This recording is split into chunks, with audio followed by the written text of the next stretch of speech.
Hello friends, एक बार फिर आपको बहुत बहुत स्वागत है। दोस्तों, आपको बताइए होगा रुलखन यूनिवर्सिटी से एफिलिएटेड कॉलेजेस में एडमिशन के लिए जो ऑनलाइन रजिस्ट्रेशन है वो स्टार्ट हो चुके हैं। और आज की इस वीडियो में मैं आपको लाइव दिखाने वाला हूं कि आप किस तरह से एडमिशन के लिए जो ऑनलाइन रजिस्ट्रेशन है वो वेबसाइट से कर सकते हैं। सबसे पहले आपको यूनिवर्सिटी के इस ऑफिशियल एडमिशन पोर्टल पर विजिट करना है। इस वेबसाइट की लिंक आप स्क्रीन पर देख सकते होंगे।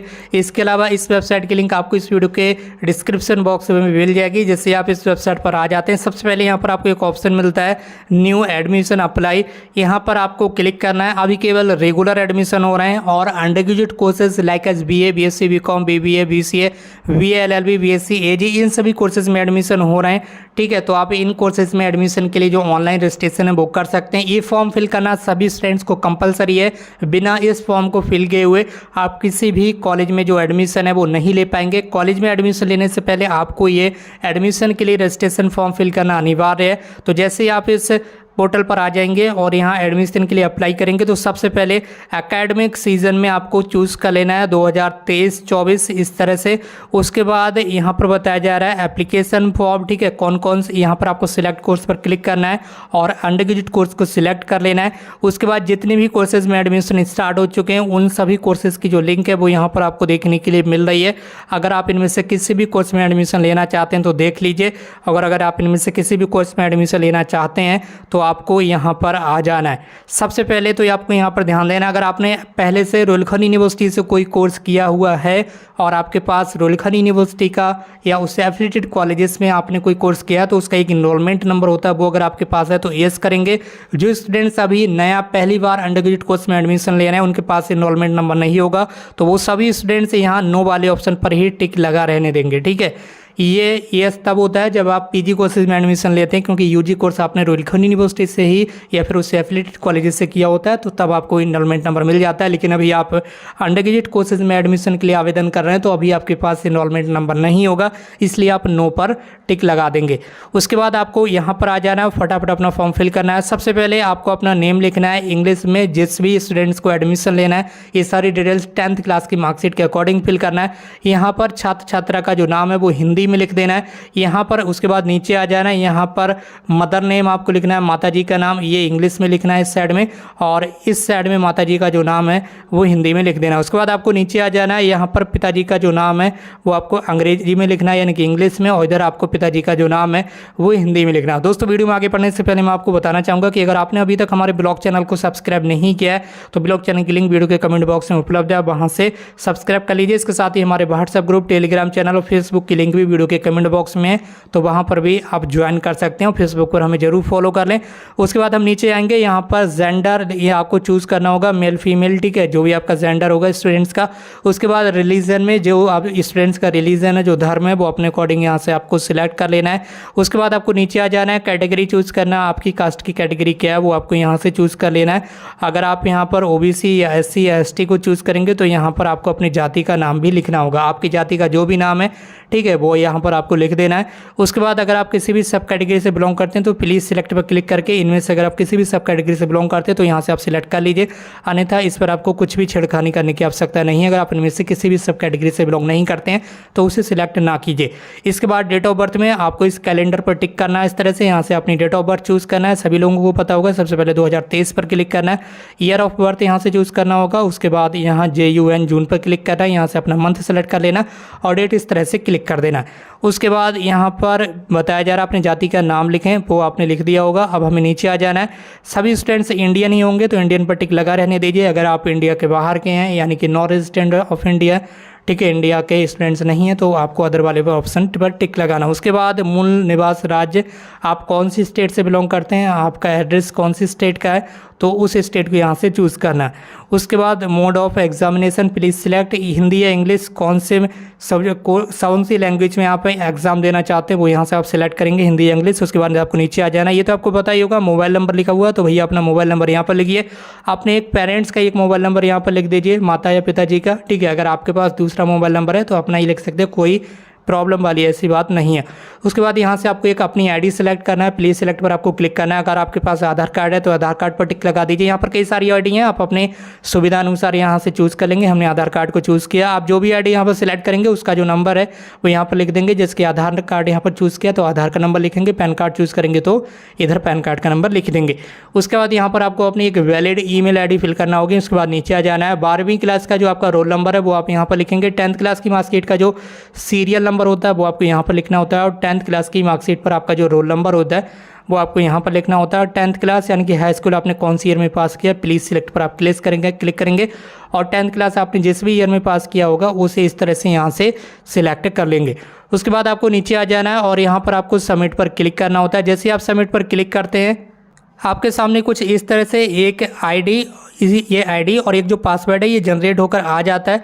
आप इसी आईडी इसी पासवर्ड को हमेशा स्क्रीनशॉट ले लें, उसे कहीं पर लिख कर रख लें, क्योंकि इसी के माध्यम से दोबारा से आप अपने फॉर्म को जो है वो लॉगिन कर सकते हैं। ठीक है, इसके बाद आपको क्या करना है, click her for next step, यहाँ पर अब आपको क्लिक कर देना है। इसके बाद आपके सामने बैंक डिटेल्स फिल करने के लिए आ जाएगी। तो सबसे पहले यहाँ पर आपको अपनी बैंक डिटेल फिल करना है। आप जिस भी व्यक्ति का, मान लीजिए आप अपना बैंक अकाउंट यहाँ पर लगाएंगे तो सबसे पहले आपको अपना नेम फिल करना है। अगर आप फादर या मदर का बैंक अकाउंट लगाएंगे तो उनका नेम यहाँ पर आपको लिखना होगा। उसके बाद यहाँ पर आपको अपना बैंक अकाउंट नंबर लिख देना है। यहाँ पर अपनी बैंक का IFSC कोड लिख देना है। आपका कौन सा बैंक है उस बैंक का नाम आप यहाँ से चूज़ कर लेंगे, जो भी आपका बैंक होगा, और उस बैंक की जो ब्रांच है यानी कि आपका जो बैंक है वो कहाँ पर है, बैंक की शाखा कहाँ पर है, उसका नाम आप यहाँ पर लिख देंगे। उसके बाद आपको नीचे आ जाना है। यहाँ पर आपको करस्पॉन्डेंस एड्रेस यानी कि पत्र व्यवहार का पता लिखना, फुल एड्रेस आप यहाँ पर लिख देंगे। उसके बाद यहाँ से आपको अपनी स्टेट चूज़ करना है, जो भी आपका स्टेट है आप यहाँ से उसे सिलेक्ट करेंगे। उसके बाद यहाँ पर डिस्ट्रिक्ट चूज़ करेंगे, जो भी आपका डिस्ट्रिक्ट होगा इस तरह से डिस्ट्रिक्ट चूज़ कर लेंगे। आपके एरिया का जो पिन कोड है वो आप यहाँ पर लिख देंगे। उसके बाद रूरल या अर्बन किस एरिया से आप बिलोंग करते हैं, अगर आप ग्रामीण क्षेत्र से बिलोंग करते हैं तो यहाँ पर आपको रूरल सिलेक्ट करना है। अगर आप कस्बा या शहरी क्षेत्र से बिलोंग करते हैं तो अर्बन आपको इस तरह से सिलेक्ट कर लेना है। उसके बाद आपको नीचे आ जाना है और यहाँ पर आपको पूछा जा रहा है परमानेंट एड्रेस। अगर आपका जो परमानेंट एड्रेस है वो करस्पॉन्डेंस एड्रेस के बिल्कुल सेम है, दोनों एक ही एड्रेस हैं, करस्पॉन्डेंस एड्रेस और परमानेंट एड्रेस एक ही है, तो आपको इस वाले बॉक्स में इस तरह से टिक लगा देना। आपने जो ऊपर एड्रेस फिल किया है वही एड्रेस ऑटोमेटिक नीचे फिल हो जाएगा। उसके बाद आपको नीचे आ जाना है, आपको सेव पर क्लिक करना है। उसके बाद आपको यहाँ नेक्स्ट पर क्लिक कर देना। इसके बाद आपके सामने कुछ इस तरह से इंटरफेस आ जाएगा। सबसे पहले यहाँ पर आपको देखने के लिए मिल रहा है बोर्ड का नाम, तो आपने यहाँ पर 10th क्लास, यहाँ पर देख लीजिए 10th क्लास की डिटेल्स फिल की जा रही, तो 10th क्लास जिस बोर्ड से आपने पास किया उस बोर्ड को आप यहाँ से सिलेक्ट कर लेंगे। ठीक है, जिस बोर्ड से भी आपने 10th क्लास पास किया। उसके बाद अगर आपके 10th क्लास में ग्रेडिंग सिस्टम था, मार्कशीट में ग्रेड वगैरह लिखे हुए तो उसे आप यहाँ से येस या नो करेंगे। अपनी मार्कशीट में देख लीजिए, अगर ग्रेडिंग सिस्टम है तो येस करेंगे, या ग्रेड नहीं दिया हुआ है तो नो करेंगे। उसके बाद आपको नीचे आ जाना है। 10th क्लास में मार्कशीट में जो टोटल अंक होते हैं, यानी कि कितने अंकों का, कितने मार्क्स का आपका टोटल रिजल्ट होता है, वो मार्क्स आपको यहाँ पर फिल करना है। 10th क्लास में आपको जितने मार्क्स आए थे, जितने नंबर आपके आए थे 10th क्लास में, जो नंबर आपके आए थे वो यहाँ पर आपको लिख देना है। उसके बाद परसेंटेज आपको नहीं लिखना है, ये अपने आप से आ जाएगी। उसके बाद आपको नीचे आ जाना है। अब आप यहाँ पर आपको 12वीं क्लास की डिटेल फिल करना है। सबसे पहले स्ट्रीम चूज़ करना है। 12th क्लास आपने कौन सी स्ट्रीम से पास किया है वो यहाँ पर आपको अपने अकॉर्डिंग चूज़ कर लेना है। उसके बाद यहाँ पर आ जाना है। यहाँ पर सबसे पहले आपको अपना बोर्ड चूज़ करना है, जिस बोर्ड से आपने 12th क्लास पास किया उस बोर्ड को यहाँ से आप सिलेक्ट करेंगे। उसके बाद उत्तीर्ण वर्ष में कौन सी ईयर में आपने 12th क्लास पास किया उसे आप यहाँ से सिलेक्ट करेंगे। अगर 12th क्लास में आपको प्रमोट किया गया था तो उसे आप येस या नो में यहाँ पर बताएंगे। अगर 12th क्लास में मार्कशीट में ग्रेडिंग सिस्टम है तो उसे आप यहाँ येस या नो में बताएंगे। उसके बाद आपको नीचे आ जाना है। यहाँ पर आपको मैक्सिमम मार्क्स फिल करना है। 12th क्लास में जो मार्कशीट है वो टोटल कितने अंकों की होती है, मैक्सिमम अधिकतम मार्क्स क्या होते हैं, तो वो यहाँ पर आपको फिल कर देना है। जितने मार्क्स आपके आए थे 12th क्लास में वो आपको यहाँ पर इस तरह से लिख देना है। ठीक है, उसके बाद आपको नीचे आ जाना है। नीचे आने के बाद यहाँ आपको सेव वाले बटन पर क्लिक करना होता है। उसके बाद आपको यहाँ नेक्स्ट पर क्लिक कर देना है। इसके बाद आपको अपना एक फ़ोटो और जो सिग्नेचर है वो फॉर्म फिल करने से पहले ही स्कैन करके रख लेना है। और फोटो और सिग्नेचर का जो साइज़ है वो 100 KB से ज़्यादा नहीं होना चाहिए। यहाँ पर चूज़ फाइल पर क्लिक करके आप अपना फ़ोटो अपलोड करेंगे गैलरी में, जहाँ पर भी आपने स्कैन करके रखा होगा, और यहाँ नीचे चूज़ फाइल पर क्लिक करके आप अपना सिग्नेचर अपलोड कर देंगे।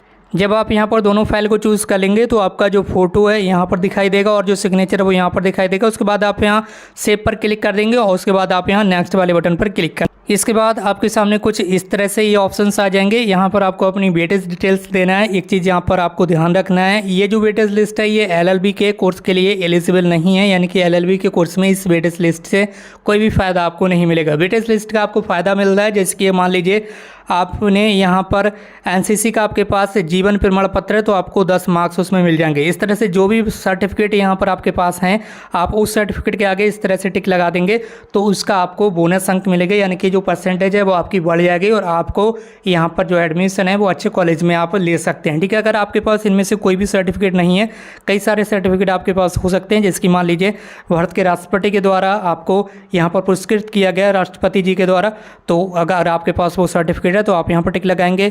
इसके अलावा अगर राज्यपाल जी के द्वारा आपको पुरस्कृत किया गया है तो यहाँ पर टिक लगाएंगे। ये जितने अंक आपके सामने लिखे हुए हैं जिस सर्टिफिकेट सामने उतने अंक आपको मिलेंगे। अगर आपके पास कोई सर्टिफिकेट नहीं है तो केवल आप यहाँ सेव पर क्लिक करेंगे, उसके बाद आप यहाँ नेक्स्ट वाले बटन पर क्लिक कर देंगे। ये जो नेक्स्ट का बटन आपको मिल रहा है, ये वाला नेक्स्ट का बटन, आप इस पर क्लिक कर देंगे।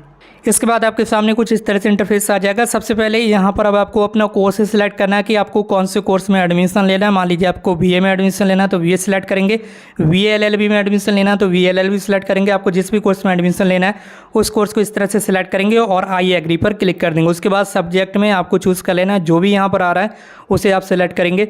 उसके बाद आपको यहाँ नीचे आ जाना है, यहाँ पर आपको अपने कॉलेज की प्रेफरेंसेस देना है। आप अधिकतम 10 कॉलेज को ही चूज़ कर सकते हैं और उनमें से किसी एक कॉलेज में ही आपको एडमिशन लेना है। अगर आपको एक ही कॉलेज में लग रहा है कि मेरा इस कॉलेज में एडमिशन हो जाएगा तो आपको केवल एक ही कॉलेज की प्रेफरेंसेस आप दे सकते हैं। जैसे कि मान लीजिए आप सबसे पहले बरेली कॉलेज को प्रेफरेंसेस देना चाहते हैं तो बरेली कॉलेज के सामने आप 1 लिख दीजिए। आप जिस भी कॉलेज को सबसे पहले 1 नंबर पर रखना चाहते हैं उस कॉलेज के सामने 1 लिख दीजिए। उसके बाद जिस कॉलेज को 2 नंबर पर रखना चाहते हैं उसके सामने 2 रख दीजिए। अगर आप केवल 2 कॉलेज चूज़ करना चाहते हैं तो 2 रहने दीजिए, ये आपकी मर्जी है। 10 से ज़्यादा आप चूज़ नहीं कर सकते, बस केवल 10 कॉलेज को ही चूज़ करेंगे। कॉलेज के आगे इस तरह से आप नंबर लिख देंगे, जिस कॉलेज को 1 नंबर पर रखना चाहते हैं उसे 1 नंबर पर। अगर आपको केवल एक कॉलेज में ही मान लीजिए लग रहा है कि एडमिशन हो जाएगा तो आप केवल एक कॉलेज के ही सामने नंबर लिख दें 1। उसके बाद बस आपको कुछ नहीं करना है। यहाँ पर अब आपको सेव कर देना है। यहाँ पर ये अपडेट का ऑप्शन आपको नहीं मिलेगा, आपको सेव का ऑप्शन मिलेगा। आप सेव पर क्लिक कर देंगे। उसके बाद आप यहाँ नीचे आएंगे, यहाँ पर कुछ इस तरह से ये डिटेल्स आपकी आ जाएगी कि 150 रुपये आपको फीस पे करना है। उसके बाद आपको नेक्स्ट पर क्लिक कर देना है इस तरह से। जब आप नेक्स्ट पर क्लिक करेंगे तो आपके सामने कुछ इस तरह से आपकी जो डिटेल्स है, आपका जो फॉर्म है वो यहाँ पर आ जाएगा। रिव्यू करने के लिए आप इसे चेक कर लीजिए। फॉर्म को फाइनल सबमिट करने से पहले आप इसमें किसी भी तरह का जो संशोधन है वो कर सकते हैं। एक बार फाइनल फॉर्म आपने सबमिट कर दिया तो उसके बाद चेंजेस नहीं हो पाएगा। ये पूरा फॉर्म आप चेक कर लीजिए जो भी आपने फिल किया। उसके बाद आपको नीचे आ जाना है। यहाँ पर अब आपको नेक्स्ट वाले ऑप्शन पर क्लिक करना होता है। जैसे आप नेक्स्ट वाले ऑप्शन पर क्लिक करेंगे तो उसके सामने आपका कुछ इस तरह से ये सारी डिटेल्स आ जाएगी। इसे आपको स्क्रॉल डाउन करते हुए नीचे आ जाना है। अब आपको यहाँ पर इस वाले बॉक्स में टिक लगा देना होगा इस तरह से। उसके बाद सबमिट एंड मेक पेमेंट पर आप क्लिक करेंगे तो यहाँ पर आपको 150 रुपये की जो फीस है वो ऑनलाइन पे करना होगी। अभी हमने किया है यहाँ पर फ़ोटो सिग्नेचर अपलोड नहीं किए हैं इसलिए यहाँ पर ये एरर आ रहा है, लेकिन आपने फ़ोटो और सिग्नेचर अपलोड कर दिए होंगे तो आपके सामने यहाँ पर फीस पेमेंट करने का ऑप्शन आ जाएगा। फीस को पेमेंट करेंगे, यहाँ पर एक PDF फाइल जनरेट होकर आ जाएगी। 2 PDF फाइल आएंगी, एक आपकी फीस से रिलेटेड होगी, फीस रिसिप्ट, और आपका एक एडमिशन फॉर्म होगा। दोनों ही फॉर्म को प्रिंट करके आप उस कॉलेज में जाएंगे जिस कॉलेज में आपको एडमिशन लेना है। ठीक है, उम्मीद करता हूँ आप समझ गए होंगे। बाकी दोस्तों इस तरह के और भी लेटेस्ट अपडेट के लिए चैनल को सब्सक्राइब करके बेल आइकन को प्रेस कर लीजिए। मिलते हुए एक नई वीडियो में एक नई इन्फॉर्मेशन के साथ। Thank you so much for watching this video.